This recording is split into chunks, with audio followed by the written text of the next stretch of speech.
કેવા છે? આજનો અમારો વિડીયો છે ગુજરાતી બ્લોગ.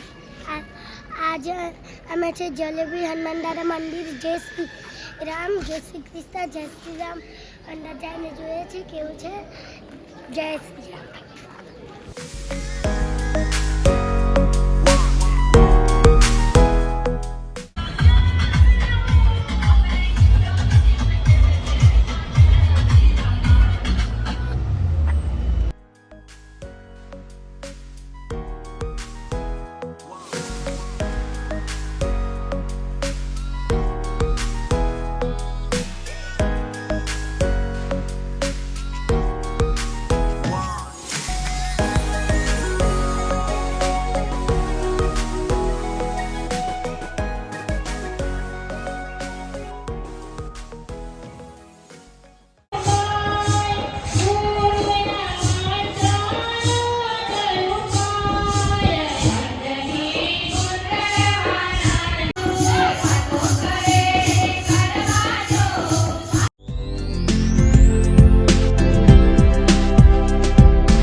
जय सिया राम, जय रघुनंदन जय घनश्याम, जय सिया राम, जय सिया राम, जय रघुनंदन जय घनश्याम, जय सिया राम, जय सिया राम, जय रघुनंदन जय घनश्याम.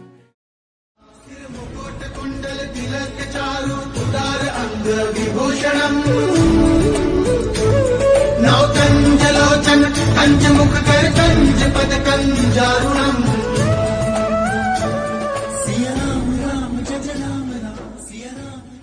જલેબી ખાવા ફ્રેન્ડ્સ, આજે આપણે જલેબી હનુમાન દાદા માંગરોળની હિસ્ટ્રી સંભાળવાના છે, જે મંદિરના પૂજારી સંભળાવશે આપણને. મંદિરે દર્શન કરવા ગયા હશે તો એક જ શિવલિંગ હોય ગયા છે. તો આ બાજુ શિવ છે ને આ બાજુ શક્તિ છે. શિવ શક્તિનું જોડું છે. બીજાનું કે આવું જોડું કોઈ જગ્યાએ નહીં. બીજા મંદિરે એક જગ્યાએ 2 શિવલિંગ છે, એક જગ્યાએ 3 છે, એક જગ્યાએ 5 હોય છે, પણ એ શિવલિંગ છે. જ્યારે આ શક્તિનું લિંગ છે, શિવ અને શક્તિનું જોડું છે. નંબરમાં કે અમે દર્શન કર્યા પણ એમનો વાહન નંદી મહારાજ પોઠ્યો નથી આપણા મંદિરમાં, અને કાચબ નથી. તો ભગવાન જાતે 2 વર્ષથી સ્વયં પ્રગટ થયા.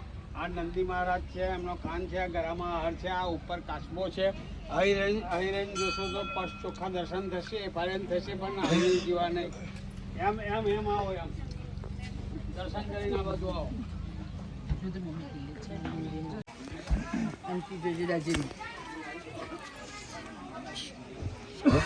ચાલો ઉતાવળ રાખજો. પેલી સાઈડથી દર્શન થશે, દિવાલ પાછળથી. ચોખ્ખા પાછળ બાજુથી દેખાય.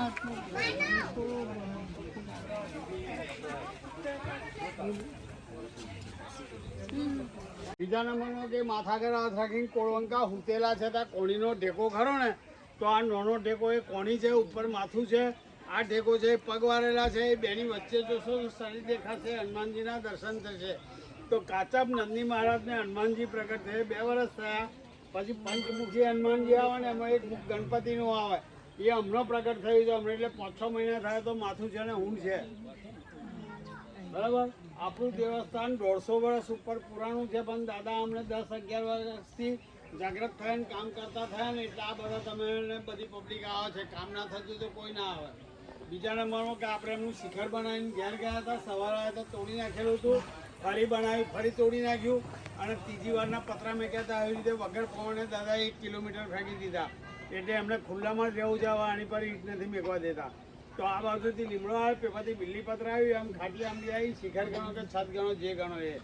બીજા નંબર કે બિલ્લીપત્રનું ઝાડ તમે બધે જોયું હશે, પણ આપણું આ બિલ્લીપત્રનું ઝાડ માધેજીની જટા છે. કોઈ કહેશે એવું કેમ, તો કોઈ ઝાડ ઊંઘે તેથી ઉપર જાય.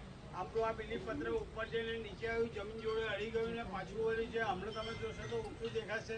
એનું કારણ છે કે ટેકો મેકીને ઊંચું કરીને બધી દાડીઓ છે દોરીઓ બોંધીને ઊંચું બોંધી દીધું છે. પગમાં આવે તો પાપ લાગે ને એટલે બધું ઊંચું બોંધી દીધું છે. અમને દોરીઓ છોડી નાખે ને તો ઓલરેડી જમીન જોડે અડી ગયેલું જ છે એટલે જટા કહેવાય. બીજા નંબરમાં કે એની પર એક પણ કાંટો નથી, માથાના વાળ જેવી હુંવારી છે એટલે જટા કહેવાય.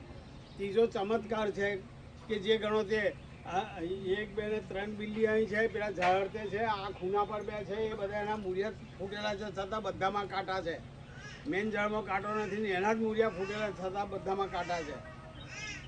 બીજું કે દર શનિવારે કોઈના લગ્ન ના થતા હોય તો એ હિરેનભાઈ કરીને મહારાજ છે, બધા લેવડાવા તો ઉનાળામાં જેટલા બધા આવે બધાના લગ્ન થઈ ગયા. ત્યાર પછીના જે દેવ હોઈ ગયા પછીના એ બધા પેન્ડિંગ છે. કોઈનું લગ્ન થાય 10 વર્ષ, 12 વર્ષ, 15 વર્ષ, 20 વર્ષ છ થયા અને વસ્તારના આવે તો એ દર શનિવારે ખોરા ભરાય છે. ખોરો ભરવા માટે સજોડે આવવાનું હોય છે અને ઘેરથી 1.25 મીટર કાપડ લાલ કલરનું રેશમી લઈને આવવાનું. બીજું કંઈ જ લાવવાનું નહીં, નરેડે નહીં લાવવાનું કે ઘઉં ચોખા કશું જ લાવવાનું નહીં, ખાલી કાપડ 1.25 મીટર લાલ કલરનું રેશમી લઈને આવવાનું. અને જે બહેનનો ખોરો ભરવાનો હોય એ બહેન ડ્રેસ પહેરતા હોય તો સાડી પહેરીને આવવાનું, ખોરો ઝીલવાનો હોય એટલે.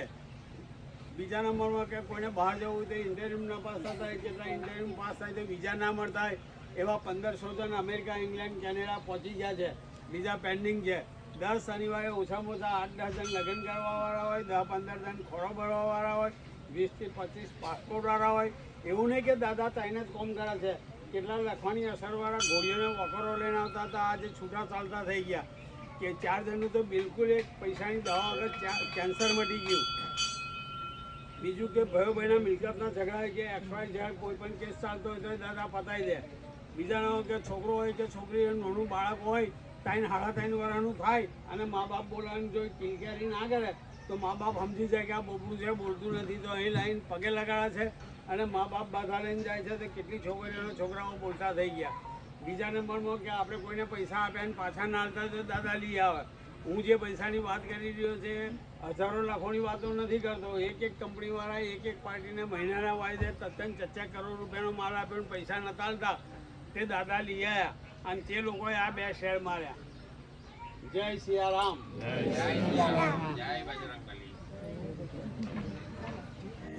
साथ हो जो मेरे किस चीज की कमी है किसी और चीज की अब તો અમે લોકો ગાડીમાં બેસી ગયા છે. હવે હનુમાન દાદાની મંદિરથી નીકળીએ આપણે. ચાલો બાય બાય. જય શ્રી રામ, જય શ્રી કૃષ્ણ, જય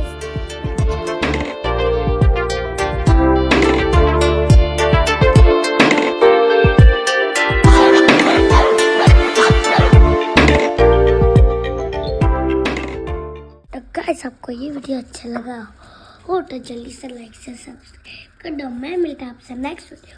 तब तक के लिए गुड बाय.